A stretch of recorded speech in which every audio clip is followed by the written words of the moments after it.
Hello everyone. बेटा हम कर रहे हैं सॉल्यूशंस और सॉल्यूशन में आज हमारे पास सिक्स्थ लेक्चर और फिफ्थ लेक्चर के अंदर हमने स्टार्ट कर दिया था कॉलिगेटिव प्रॉपर्टीज। तो in continuation with colligative properties वहां पर हमने दो सिक्स्थ फिफ्थ वीडियो के अंदर हमने दो कॉलिगेटिव प्रॉपर्टीज को डिस्कस कर लिया। आज हम करेंगे third colligative property, that is elevation in boiling point. So in order to understand this sense will start with an example. पहले हम बात करते हैं बॉइलिंग पॉइंट को लेकर। What is boiling point? Boiling point क्या होता है? एक normal definition which you all know, that is the temperature at which a solution और अ लिक्विड स्टार्ट्स बॉइलिंग। जिस टेम्परेचर पर कोई लिक्विड बॉइल करना शुरू कर देता है उसे हम उसका बॉइलिंग पॉइंट बोलते हैं, और उसका टेम्परेचर बॉइलिंग टेम्परेचर कहलाता है। लेकिन ये बहुत ही इंटरेस्टिंग पॉइंट है कि बॉइलिंग पॉइंट, मान लिया जाए वाटर का हमने 100 डिग्री सेंटीग्रेड मान रखा है, तो हम वाटर का 100 डिग्री ही क्यों मान रहे हैं? 99.9 या 99 या 98 को हम क्यों नहीं मान रहे? ऐसा नहीं है कि वाटर जो है वो अचानक 100 डिग्री टेम्परेचर मिलते ही वेपर में बदलना शुरू हो जाता है। This is not so. जब आप किसी भी लिक्विड को स्लोली हीट करोगे, लो टेम्परेचर पे हीट करोगे, इट विल टेक टाइम। वो टाइम ले सकता है but will start to evaporate, वो इवेपोरेशन शुरू करेगा। तो क्या वो कम टेम्परेचर में उसका बॉइलिंग पॉइंट बन जाएगा? या आप टेम्परेचर थोड़ा बढ़ा दो, थोड़ा टाइम कम हो जाएगा लेकिन वेपर्स बनने शुरू हो जाएंगे। तो किसी भी लिक्विड का हम स्पेसिफिक टेम्परेचर ही क्यों लेते हैं? वाटर का इतना ही क्यों लिया है, कोई और रेंज क्यों नहीं? जबकि वेपर किस टेम्परेचर बनेगा, इससे बनेगा, इससे कम टेम्परेचर पर भी वाटर अपने वेपर्स बनाना शुरू कर देता है। So now we will today try to understand why any liquid has a constant value of boiling point और what are the major changes in a particular definition of boiling point. क्या खास बात होती है बॉइलिंग पॉइंट में? Let's start with understanding. Now suppose मान लेते हैं this is a beaker containing pure solvent, और प्योर सॉल्वेंट में इजी एग्जांपल हमारे पास वो हो गया वाटर। जब हमने प्योर सॉल्वेंट लिया है तो उसके सरफेस के ऊपर बेटा सारे मॉलिक्यूल्स किसके होंगे? वाटर के ही होंगे। वाटर को हमने लिया, these are water molecules, they are bonded with each other with specific type of bonding.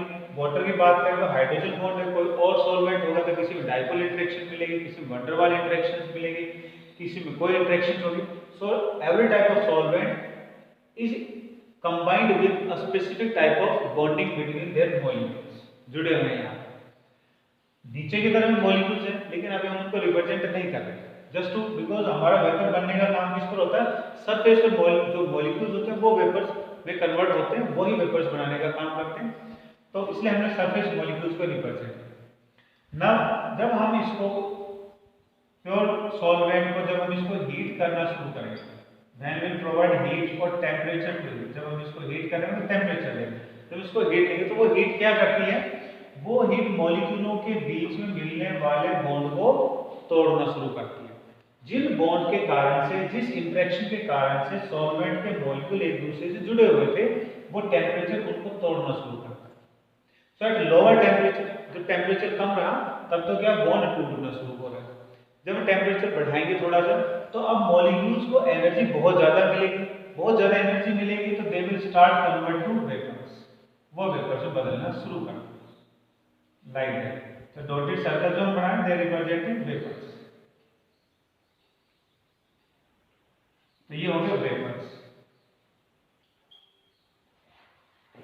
जो वेपर्स ऊपर की तरफ वेपोरेट हो रहे हैं, they are exerting some pressure, वो कुछ ना कुछ प्रेशर लगा रहे हैं। तो साइमल्टेनियसली वेपर बन रहे हैं तो अपने साथ में क्या बना रहे हैं? वेपर प्रेशर को बना रहे हैं, फॉर्मिंग वेपर प्रेशर, ये वेपर प्रेशर को बना रहे हैं।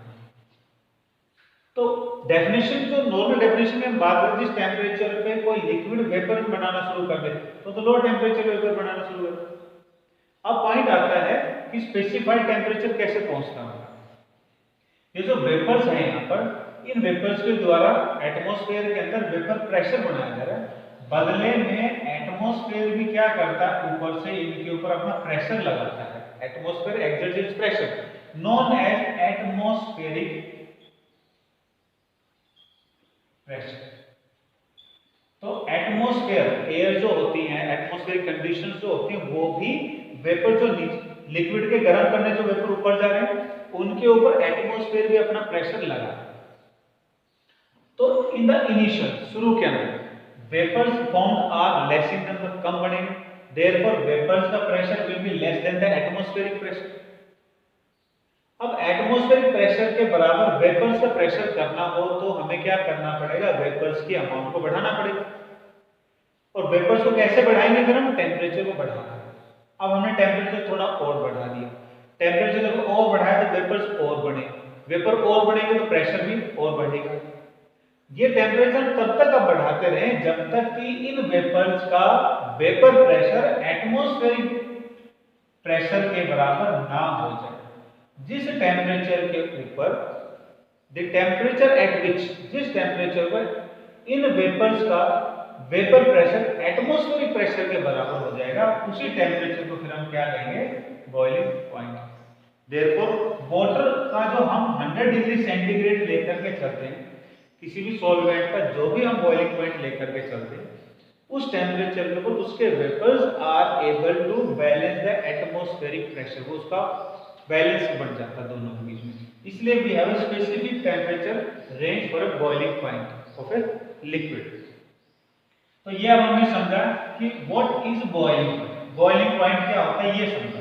तो बॉइलिंग पॉइंट के अंदर क्या मेन बात रहेगी, balance of atmospheric pressure by the vapours of the solvent.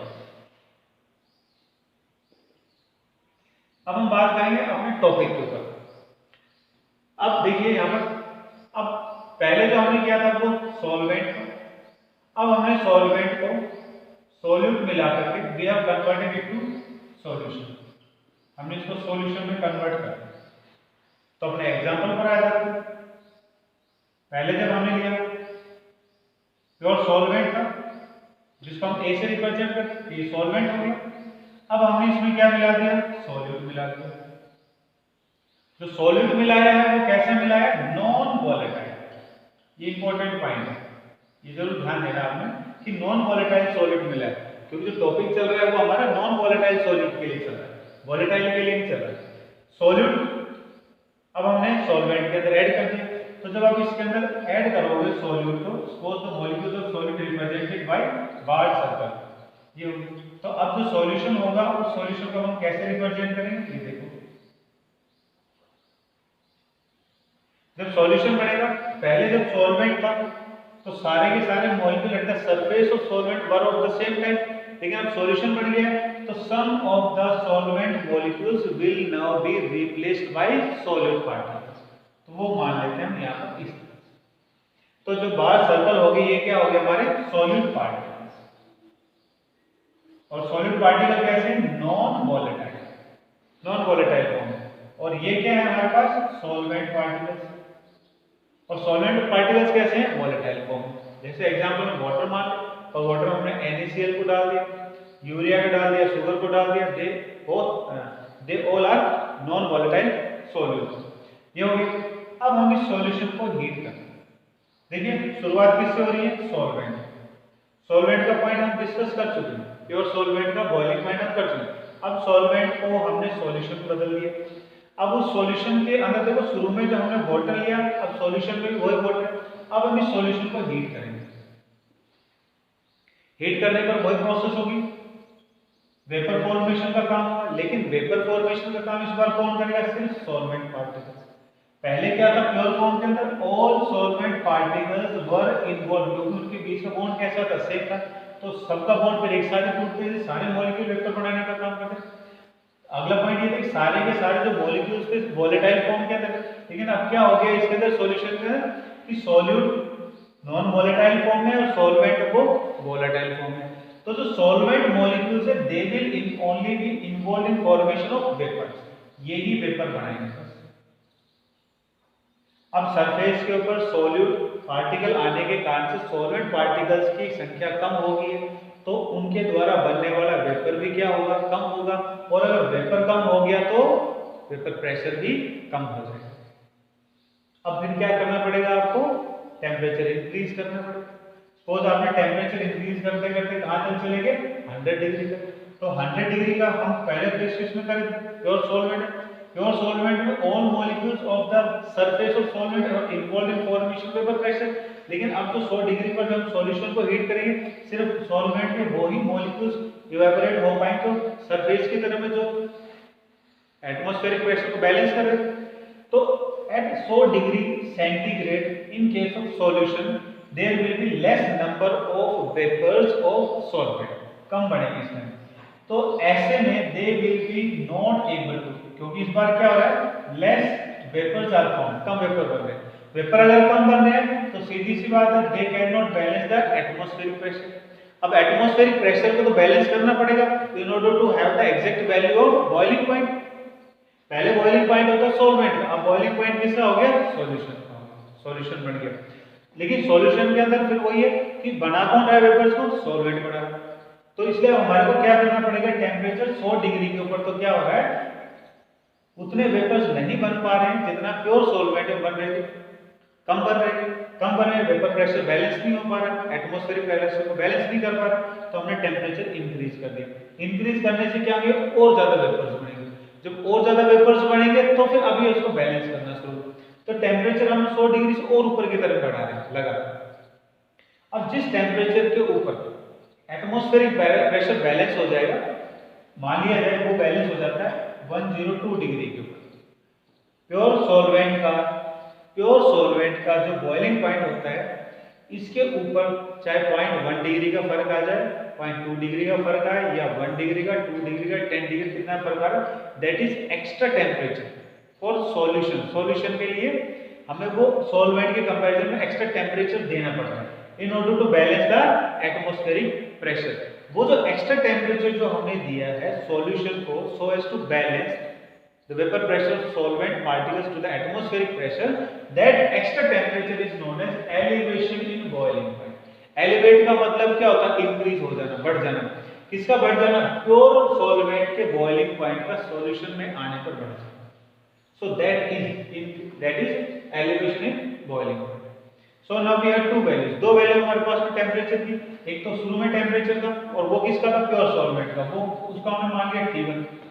अब हमारे पास में दूसरा टेम्परेचर, वो किसका है, सॉल्यूशन का है। लेकिन सॉल्यूशन बना तो सॉल्वेंट है, तो हम कह सकते हैं सॉल्वेंट का टेम्परेचर दूसरे केस में सॉल्यूशन का, तो वो टेम्परेचर क्या हो गया, T2 हो गया। So what is change in temperature, मतलब कितना फालतू टेम्परेचर में देना पड़ रहा है, that is what is the value of elevation in boiling point. वो कैसे निकालोगे आप, ज्यादा टेम्परेचर में से कम टेम्परेचर सब्ट्रैक्ट करते हैं, we always have the same formula. Change in temperature निकालना हो, चेंज इन प्रेशर निकालना हो, चेंज इन वॉल्यूम निकालना हो, तो ज्यादा में से कम को सब्ट्रैक्ट करो। तो ज्यादा वैल्यू किसकी है, सॉल्यूशन वाले टेम्परेचर की, कम किसकी होगी, तो सॉल्वेंट वाले की होगी। दोनों सब्ट्रैक्ट करोगे तो आंसर आ जाएगा हमारा del T, change in temperature. और कौन सा चल रहा है, बॉइलिंग का, इसलिए हमने क्या लगा दिया, डेल टी बी, यानी कि change in boiling temperature. This change in boiling temperature is known as elevation in boiling point, इसी का नाम, this del TB is known as elevation in boiling point. अब देखो आप इसका, by experiments it is found that del TB is directly proportional to number of moles of the solution। so ये जो del TB जो हमने निकाला है, this is for solution, ये सॉल्यूशन के लिए यूज हो रहा है, ये ध्यान रखना है, सॉल्वेंट के लिए नहीं हो रहा। सॉल्वेंट में चेंज इन टेम्परेचर हो ही नहीं सकता, they have only one fixed temperature. तो ये इसके लिए del TB is used for solution. और सॉल्यूशन का ये जो पॉइंट है, यानी कि इंक्रीज इन जो टेम्परेचर है, टेम्परेचर हमें एक्स्ट्रा देना पड़ रहा है, by experiment it is found that it depends upon molality of the solution. इसे अब हम थोड़ा आगे की तरफ में एक्सपेंड करेंगे, is equal to Kb into m। Kb is what, constant, proportionally constant, known as elevation constant और एब्लियोस्कोपिक कांस्टेंट, क्रायोस्कोपिक कांस्टेंट बोल देते हैं इसको। अब हम इसको और एक्सटेंड करें, del Tb is equal to Kb into m। m is what, molality. Molality का फार्मूला क्या होता है, W2 into M2 divided by M2 और 1000 डिवाइडेड बाय W1, ये मोलैलिटी होगी, weight of solvent, W1 is weight of solvent. So this is the formula ये formula हो गया और relationship between the molality and its parts. Numerical जो आपको given होंगे इस पर बेस्ड उनके अंदर आपको इस पॉइंट पर जरूर ध्यान रखना, how to calculate del TB, कैसे आप निकालोगे, that we have discussed in detail, ये ध्यान रखना। या कुछ न्यूमेरिकल्स में आपको सारी वैल्यूज दी होंगी, टेम्परेचर रेंज नहीं दे रखी होगी, तो कोई बात नहीं, ऐसे केस में आपको ऐसे सब चीज दे रखा तो उससे आप डेल टीबी निकाल सकते हैं। प्रॉब्लम तब आएगी आपको जब आपको मान लिया मॉलिक्यूलर मास ऑफ सॉलिड पूछ लिया या वेट ऑफ सॉलिड या वेट ऑफ सॉल्वेंट आपसे पूछ लिया, तब आपको डेल टीबी अपने इस फॉर्मूले से कैलकुलेट करना, मतलब टेम्परेचर। वाटर का टेम्परेचर आपको गिवन नहीं होगा क्योंकि वो फिक्स्ड होता है, 373 केल्विन, 273 तो हो गया, 0 डिग्री 100 तो 373 हो गया। उसके अलावा जो भी टेम्परेचर आपको हाई मिले समझ लो सॉल्यूशन का है, उसमें से केल्विन में बात हो रही है तो 373 आप उसमें सब्ट्रैक्ट कर दो, जो भी आपका आंसर है 0.1 आता है या 0.2 आता है, 1 आता है, 1.2 आता है, that will function as del TB. बाकी की जो चीजें हैं वो आपको क्वेश्चन में गिवन होंगी, एक नहीं दे रखा वो आपने फिर से सॉल्व करना। So that was all about, ये सारी बातें किसके लिए हुई, एलिवेशन इन बॉइलिंग पॉइंट के बारे में। अब एक पॉइंट है इसके अंदर, how elevation in boiling point del TB, how this is a colligative property. क्योंकि पॉइंट हम क्या करते हैं, कोलिगेटिव प्रॉपर्टी की बात करते हैं, एलिवेशन इन बॉइलिंग पॉइंट। तो आप देखिए, we know that colligative properties कौन सी होती है, which depends upon number of moles of solid. Look at this, ये क्या है, number of moles of solid, therefore del TB is directly proportional to किसके ऊपर, N2। Hence we can say elevation in boiling point of a solution is directly proportional to the number of moles of the solid in a common sense। अगर हम कह रहे हैं पानी के अंदर जितना ज्यादा नॉन वोलेटाइल सॉलिड मिलाओगे, सॉल्यूशन का बॉइलिंग पॉइंट उतना ही ज्यादा बढ़ता जाएगा। सॉलिड ज्यादा होगा तो सॉल्वेंट कम हो जाएगा, सॉल्वेंट कम होगा तो वेपर कम बढ़ेगा, वेपर कम बढ़ेगा तो प्रेशर कम बढ़ेगा, प्रेशर को बैलेंस करने के लिए टेम्परेचर आपको क्या करना पड़ेगा, लगातार इंक्रीज करना पड़ेगा। सो दैट वाज, ये था हमारा third colligative property. Let's have a graphical representation. अब इसका ग्राफिकल रिप्रेजेंटेशन अगर हम इसका बनाएं तो वो ये इस तरह से, ये टेम्परेचर हो गया और ये हो गया वेपर प्रेशर और ये हो गया एटमॉस्फेरिक प्रेशर रेंज दिखाने के लिए इस तरह से। फॉर प्योर सॉल्वेंट में जैसे टेम्परेचर बढ़ेगा वेपर्स बढ़ेंगे, वेपर बढ़ेगा टेम्परेचर बढ़ेगा और एक टेम्परेचर पे आकर वो क्या हो जाता है, बैलेंस कर देता है। तो ये तो हो गया आपका T1 प्योर सॉल्वेंट का। फॉर सॉल्यूशन के लिए क्या है कि वेपर्स क्या होते हैं, कम बढ़ते हैं, इसलिए ग्राफ क्या आ जाएगा, नीचे की तरफ। तो वेपर प्रेशर बढ़ रहा है लेकिन सॉल्यूशन वेपर क्या बनते हैं, कम बढ़ते हैं, इसलिए ग्राफ नीचे की तरफ जाएगा। अब देखिए इसका जो टेम्परेचर है, अब वो टेम्परेचर क्या हो गया, आगे की तरफ चला गया, वो टेम्परेचर क्या हो गया, T2। और दोनों का आपने निकाला तो क्या था, T2 - T1 = डेल T। और ये डॉटेड लाइन किसको दिखा रही है, ATM pressure, atmospheric pressure. Now let's move to last colligative property, depression in freezing point. अगर आपको elevation in boiling point clear हो गया तो बिल्कुल ऐसा ही हमारा depression in freezing point. Depression in freezing point, तो इसको भी समझने से पहले हम इसकी डेफिनेशन को समझते हैं। व्हाट इज फ्रीजिंग पॉइंट, वही कॉमन डेफिनेशन के अलावा हम साइंटिफिक डेफिनेशन की बात करें तो इसके लिए फिर एक एग्जांपल लेकर के चलते हैं। ये हो गया initially taking the same example, pure solvent हमारे पास। अब इसके अंदर हमारे को बल्क के मॉलिक्यूल्स की जरूरत पड़ेगी, इसलिए हमने इसके अंदर के मॉलिक्यूल्स को रिप्रेजेंट कर दिया।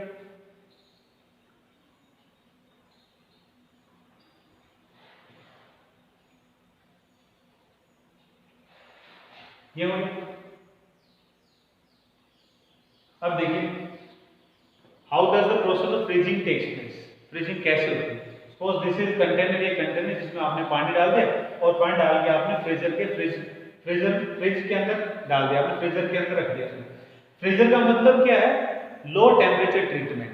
वहां पर हम उसको बाहर से क्या दे रहे हैं, लो टेम्परेचर कूलिंग दे रहे हैं,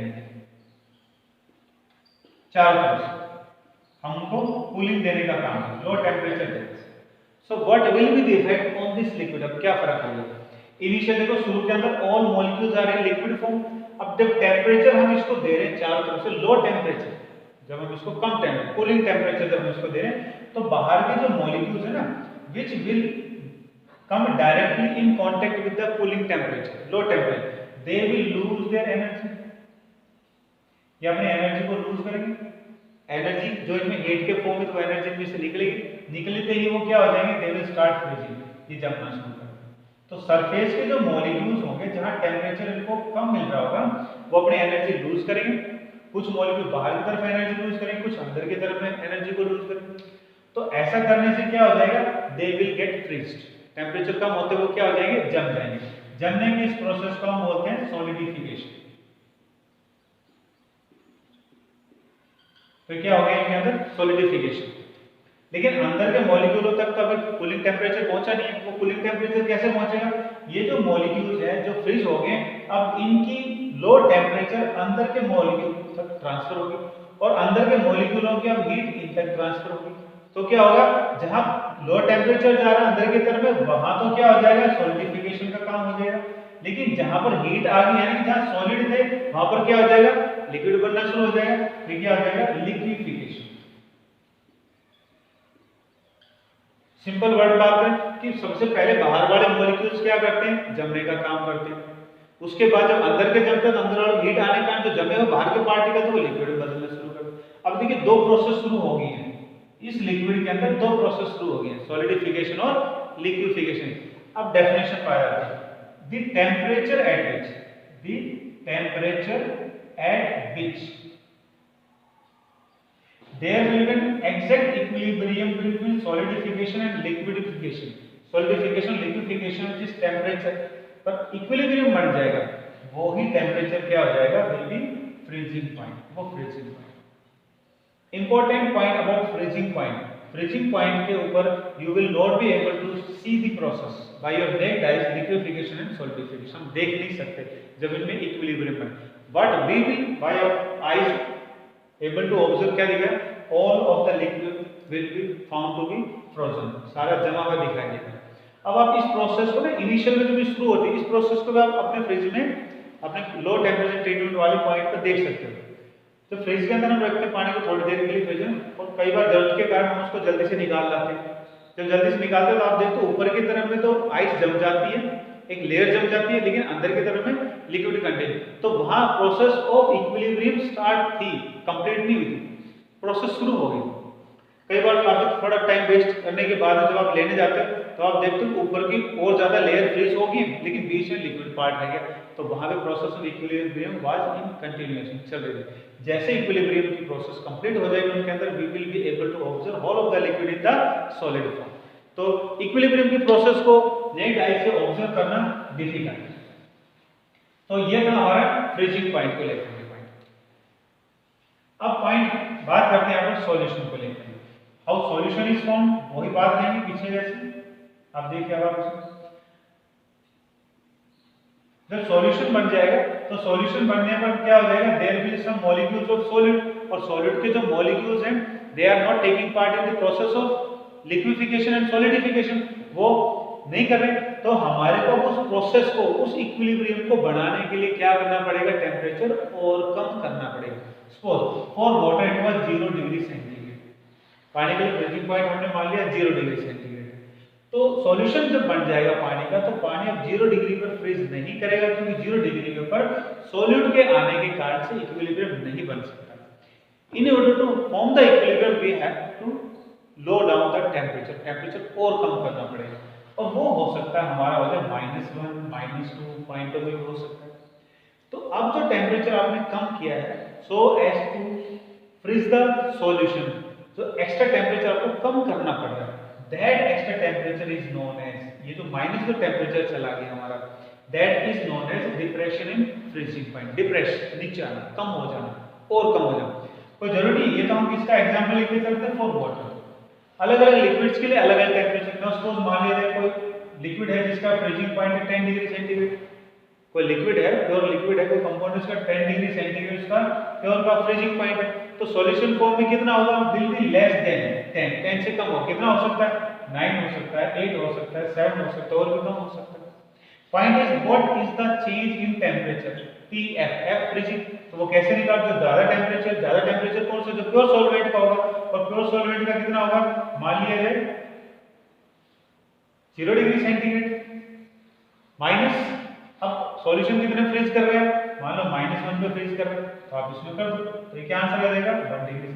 तो कितना चेंज आ रहा है टेम्परेचर को, आपको कितना और कम करना पड़ेगा, 1 डिग्री और कम करना पड़ेगा। जो और कम करना पड़ रहा है इसी को हम क्या बोलते हैं, डिप्रेशन इन फ्रीजिंग पॉइंट के नाम से। This is depression in freezing. अब इसके वी हैव, यहाँ हमें ये समझ में आ गया इसमें डिप्रेशन फ्रीजिंग पॉइंट कि we can lower down the freezing point of a solvent, खास करके पानी के बॉइलिंग पानी के फ्रीजिंग पॉइंट को कम कर सकते हैं by adding any type of solute in non volatile. For example आपने पानी के अंदर नमक को डाल दिया, तो पानी जो 0 डिग्री पे फ्रीज होता था अब वो 0 पे नहीं होगा, 0 से भी कम टेम्परेचर पर। या आपने उसमें कैल्शियम क्लोराइड डाल दिया, CaCl2 डाल दिया उसमें, तो भी उसका फ्रीजिंग पॉइंट क्या हो जाएगा, और नीचे की तरफ हो जाएगा। तो अब देखिए ड्यूरिंग द, अब इसके एप्लीकेशंस पर आ गए। During the formation of ice cream वगैरह जब बनाई जाती है उस दौरान हम ये चीज यूज करते हैं, वाटर के साथ या मिल्क के साथ में हम उसके अंदर लिटिल अमाउंट ऑफ NaCl और little amount of depressants are adding, जो पॉइंट को और लोअर कर दें, फ्रीजिंग पॉइंट को और कम करते, इन चीजों को डालते हैं। अब इसका बेनिफिट क्या होगा, बेनिफिट एक तो सॉल्यूशन को फ्रीज होने में टाइम लगेगा, दूसरा पॉइंट ये होगा जब वो फ्रीज कर जाएगा तब इसको पिघलने में भी टाइम लगेगा। तो जो मार्केट से हम आइसक्रीम लाते हैं वो काफी देर में पिघलती हैं, जबकि हम घरों में बनाते हैं तो वो बहुत जल्दी से पिघल जाते हैं। That is because of this, they are using certain chemical which lower down the temperature, और कम, इसलिए उसको पिघलने में भी टाइम लगता है। Another application is that in melting of snow on the roads, जब बर्फ ज्यादा हो जाती है तो हम उस पर नमक को छिड़क देते हैं, और नमक को छिड़कने के कारण से क्या होता है, बर्फ जल्दी पिघल जाती है। ऐसा इसलिए कि आइस के ऊपर जब आप नमक छिड़कोगे तो क्या हो जाएगा, सॉल्यूशन बन जाएगा, और सॉल्यूशन बनते ही आइस का टेम्परेचर कितना था 0 डिग्री, लेकिन सॉल्यूशन का टेम्परेचर कितना होगा 0 से कम, तो वो क्या करेगा, पिघलना शुरू कर देगा। ऐसे जो रेडिएटर्स होते हैं उन रेडिएटर्स के अंदर जहाँ पर फ्रीजिंग, जहाँ पर बर्फ ज्यादा गिरती है उन जगहों के अंदर, उनके अंदर हम ग्लिसरॉल को जैसी चीजों को उसमें यूज कर दें ताकि रेडिएटर जो पानी है वो जल्दी से ना जमे और उसका डिप्रेशन फ्रीजिंग पॉइंट डिप्रेस हो जाए। So all these were according they were pertaining to depression and freezing point. You may find several new type of uses based on these points. So that was all about depression. That was all about colligative properties.